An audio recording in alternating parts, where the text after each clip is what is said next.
It's not uncommon for U.S. taxpayers who are lawful permanent residents to decide at some point they no longer want to be a lawful permanent resident. So for some taxpayers, what happens is they move back overseas and they decide they're not going to come back to the U.S., but they don't formally terminate their permanent resident status by, for example, submitting an I-407. Instead, they just let the green card expire. Here's the problem with that. Just letting the green card expire is not sufficient to give up your U.S. person status. In other words, just the green card is essentially a representation of your permanent resident status.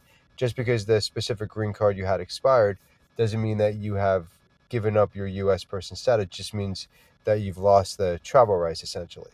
So what happens is, if you want to give up your permanent resident status and no longer be a U.S. person, then you have to proactively give up the green card. Typically, this involves filing a Form I-407. For taxpayers who have had the green card in at last 8 of the last 15 years, you want to be cautious before submitting to make sure you're tax compliant to consider whether or not you'll be a covered expatriate or not.